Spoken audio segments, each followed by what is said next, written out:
مصطفیٰ welcome welcome welcome welcome مصطفیٰ welcome welcome. آداب۔ آج ہم ایک بہت اہم اور اکثر چرچا میں رہنے والے مذہبی موضوع پر بات کرنے جا رہی ہیں، عید میلاد النبی، یعنی پیغمبر محمد صلی اللہ علیہ وسلم کے یوم پیدائش کا جشن۔ ہمارے پاس کچھ علماء اہل سنت کے جوابوں پر آدھارت ایک دستاویز ہے۔ یہ اس جشن کی شرعی حیثیت، مطلب اس کی دھارمک استھتی کیا ہے، اس پر کچھ روشنی ڈالتا ہے۔ جی بالکل۔ اور دیکھیے، اکثر یہ سوال ذہن میں آتا ہے، میرا بھی آتا ہے، کہ بھئی اسلام میں تو ہم سنتے ہیں 2 ہی عیدیں ہیں، عید الفطر اور عید الاضحیٰ۔ صحیح۔ تو پھر یہ میلاد کا جشن، اسے عید کہنا، کیا یہ صحیح ہے؟ یہ کہاں سے آیا؟ تو آج ہم اسی دستاویز کے ذریعے سنی علماء کی جو دلیلیں ہیں انہیں سمجھنے کی کوشش کریں گے۔ یہ ایک ایسا ٹاپک ہے جس سے بہت لوگ جڑے ہوئے ہیں۔ چلیے اس پر ذرا گہرائی سے غور کرتے ہیں۔ بالکل، اور یہ بحث کا ایک اہم نقطہ ہے، مطلب شروعاتی یہیں سے ہوتی ہے کہ شریعت میں تو 2 ہی عیدیں مقرر کی گئی ہیں، ہاں، لیکن جو علماء، خاص طور پر اہل سنت کے وہ علماء جو میلاد کے جشن کے حق میں ہیں، وہ اس کے جواز میں، مطلب اس کو جائز ٹھہرانے کے لیے قرآن سے، حدیث سے اور پھر تاریخی علماء کی رائوں سے کچھ دلیلیں پیش کرتے ہیں۔ آج ہم انہی دلیلوں پر ہی بات کریں گے۔ تو ٹھیک ہے، شروعات اسی بنیادی سوال سے کرتے ہیں۔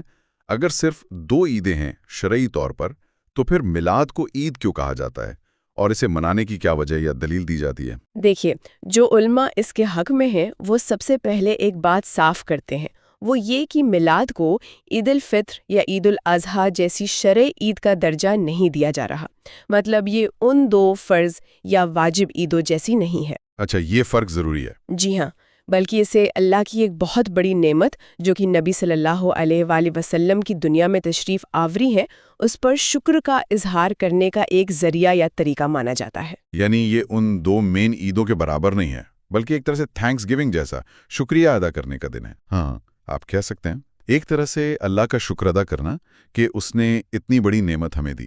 وہ اس کے لیے دلیل لاتے ہیں قرآن سے، سورہ یونس کی آیت 58۔ ہاں، آپ نے شروع میں ذکر کیا تھا۔ جی، آیت ہے قُلْ بِفَضْلِ اللَّهِ وَبِرَحْمَتِهِ فَبِذَلِكَ فَلْيَفْرَحُوا۔ ترجمہ ہے کہ اے نبی کہہ دیجئے یہ قرآن اللہ کے فضل اور اس کی رحمت سے نازل ہوا ہے، تو چاہیے کہ لوگ اس پر خوشیاں منائیں۔ اچھا، اور پھر وہ کہتے ہیں کہ اللہ کا سب سے بڑا فضل اور سب سے بڑی رحمت کیا ہے؟ وہ ہے نبی کریم صلی اللہ علیہ وسلم کی ذات، جیسا کہ سورہ انبیاء آیت 107 میں ہے، وَمَا أَرْسَلْنَاكَ إِلَّا رَحْمَةً لِلْعَالَمِينَ۔ ہاں، تمام جہانوں کے لیے رحمت۔ بالکل۔ تو جب نبی صلی اللہ علیہ وسلم خود سب سے بڑی رحمت ہیں، تو اس آیت سورہ یونس والی کی روشنی میں علماء یہ کہتے ہیں کہ اللہ کی اس سب سے بڑی رحمت کے دنیا میں آنے کے دن خوشی منانا، اس کا اظہار کرنا، یہ تو قرآن کے حکم کے مطابق ہی ہوا۔ تو یہاں فرق سمجھنا بہت ضروری ہے۔ یہ شرعی عید والے احکام اس کے لیے نہیں ہے، بلکہ یہ اللہ کی نعمت پر ایک طرح کی خوشی ہے، شکر ہے۔ ٹھیک ہے، یہ تو ہوئی قرآن کی آیت سے ایک دلیل، لیکن کیا نبی صلی اللہ علیہ وسلم کی اپنی زندگی سے، ان کے کسی عمل سے بھی اس دن کی کوئی خاص اہمیت پتہ چلتی ہے؟ حدیث میں کچھ ہے اس کے بارے میں؟ جی ہاں، یہ بہت اہم سوال ہے اور اس کی بھی دلیل دی جاتی ہے۔ ایک حدیث ہے جو صحیح مسلم شریف میں موجود ہے، کافی مشہور حدیث ہے۔ اس کا مطلب یہ ہے کہ نبی صلی اللہ علیہ وسلم سے پوچھا گیا سوموار یعنی پیر کے دن روزہ رکھنے کے بارے میں۔ اچھا، منڈے کا فاسٹ۔ جی، تو آپ صلی اللہ علیہ وسلم نے اس کی وجہ بتائی۔ آپ نے فرمایا، یہ وہ دن ہے جس دن میں پیدا ہوا اور اسی دن مجھ پر پہلی وحی نازل ہوئی۔ اچھا، تو نبی صلی اللہ علیہ وسلم نے خود اپنی پیدائش کے دن کا ذکر کیا اور اس دن عبادت یعنی روزہ رکھا۔ بالکل۔ تو علماء اسی حدیث سے یہ پوائنٹ نکالتے ہیں کہ دیکھیے، جب نبی پاک صلی اللہ علیہ وسلم نے خود اپنے یوم پیدائش کا اہتمام کیا، اس دن کی اہمیت بتائی اور اس دن اللہ کا شکر ادا کرنے کے لیے روزہ رکھا، جو کہ ایک عبادت ہے، تو اگر امت اس دن خوشی کا اظہار کرتی ہے، ذکر کرتی ہے، نعت پڑھتی ہے، سیرت بیان کرتی ہے، تو یہ ناجائز کیسے ہو سکتا ہے؟ ہاں، یہ تو لاجیکل لگتا ہے۔ وہ کہتے ہیں کہ نبی صلی اللہ علیہ وسلم کا عمل خود اس دن کو ایک خاص اہمیت دے رہا ہے۔ ہاں، یہ بات ضرور ہے کہ آپ نے اس دن روزہ رکھا، خوشی منانے کا طریقہ یہ تھا۔ امت کے طریقے تھوڑے الگ ہو سکتے ہیں، لیکن اصل بات اس دن کی برکت اور اہمیت کی ہے۔ یہ دلیل واقعی سوچنے پر مجبور کرتی ہے۔ ٹھیک ہے، تو قرآن کی آیت ہو گئی، حدیث ہو گئی، لیکن پھر وہ سوال آتا ہے جو پہلے بھی اٹھا تھا کیا تاریخ میں جو بڑے علماء گزرے ہیں کیا انہوں نے بھی اسے صحیح مانا ہے؟ کیونکہ اکثر یہ سننے میں آتا ہے کہ یہ تو بہت بعد میں شروع ہوا، صحابہ کے دور میں تو ایسا نہیں ہوتا تھا۔ ہاں، یہ سوال بہت اہم ہے اور اس کا جواب علماء دیتے ہیں۔ دیکھیے، یہ بات صحیح ہے کہ اس زمانے میں اس طرح کا جشن شاید نہیں ہوتا تھا جس طرح آج ہوتا ہے، لیکن کئی بڑے بہت مستند بھروسے مند علماء کرام گزرے ہیں صدیوں میں، جنہوں نے نہ صرف میلاد کے عمل کو جائز کہا ہے بلکہ کچھ شرطوں کے ساتھ اسے اچھا یعنی مستحب اور ثواب کا کام بھی مانا ہے۔ اچھا، کون ہے وہ علماء؟ کچھ بڑے نام بتا سکتے ہیں؟ جی ضرور، کئی نام ہیں۔ مثال کے طور پر ایک بہت بڑا نام ہے امام جلال الدین سیوطی کا۔ 9ویں 10ویں صدی ہجری کے بہت بڑے عالم تھے، محدث تھے، مفسر تھے۔ ہاں، امام سیوطی کا نام تو سنا ہے۔ جی، انہوں نے تو اس موضوع پر باقاعدہ ایک کتاب لکھی ہے، حسن المقصد فی عمل المولد۔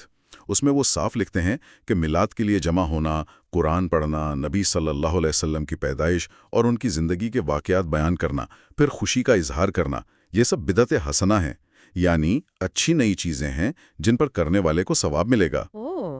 انہوں نے اسے اچھی بدعت کہا؟ جی ہیں، بدعت حسنہ۔ اسی طرح ایک اور بہت بڑا نام حافظ ابن حجر العسقلانی، جو صحیح بخاری کے سب سے مشہور شارح کامنٹیٹر مانے جاتے ہیں۔ حدیث کے علم میں ان کا مقام بہت اونچا ہے۔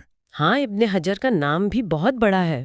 امام سیوطی نے انہی سے نقل کیا ہے کہ مولد یعنی میلاد منانے کا جو عمل ہے، اس کی اصل اس کی جڑ سنت یعنی احادیث میں موجود ہے، اور اگر اس میں اچھی چیزیں شامل کی جائیں اور بری چیزوں سے بچا جائے تو یہ بدعت حسنہ ہے۔ یہ تو بڑے نام ہیں، اور کوئی مثال؟ ایک اور مثال لیجئے، امام ابو شامہ مقدسی کی۔ یہ امام نووی کے استاد تھے، 7ویں صدی ہجری کے بڑے محقق عالم۔ انہوں نے ایک کتاب لکھی جس کا نام ہی ہے الباعث علی انکار البدع والحوادث، بدعتوں اور نئی چیزوں کے انکار پر ابھارنے والی کتاب۔ ارے یہ تو اور دلچسپ ہے، جو بدعت کے انکار پر لکھ رہے ہیں انہوں نے کیا کہا؟ ہاں، یہی تو بات ہے۔ وہ اسی کتاب میں میلاد کے عمل کو سب سے اچھی نئی ایجادوں میں سے قرار دیتے ہیں۔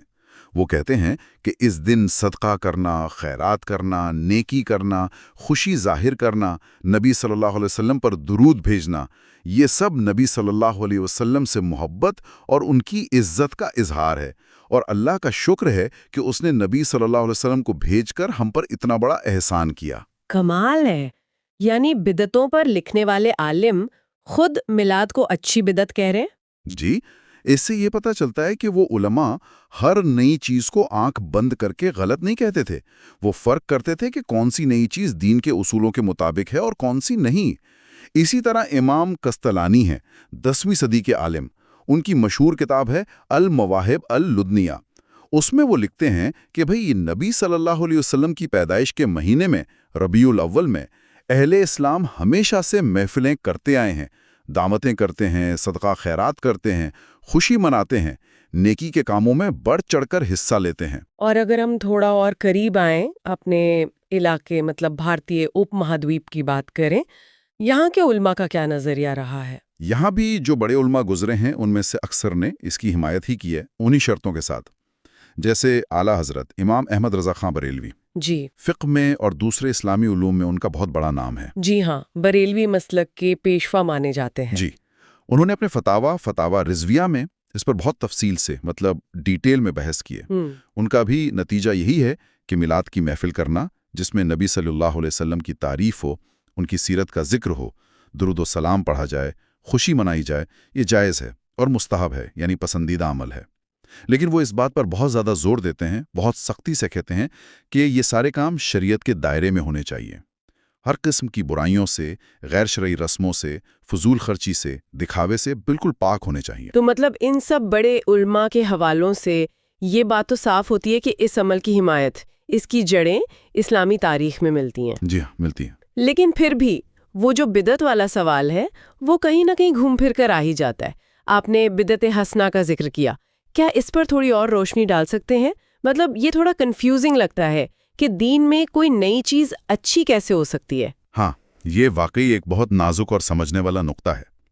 دیکھیے، علماء جو بدعت حسنہ یعنی اچھی نئی چیز کی بات کرتے ہیں، وہ بدعت کی اصل میں 2 قسمیں بتاتے ہیں۔ پہلی قسم ہے بدعت سیاح یا بدعت ضلالہ، وہ نئی چیز جو دین کے کسی ثابت شدہ حکم یا اصول کے خلاف ہو،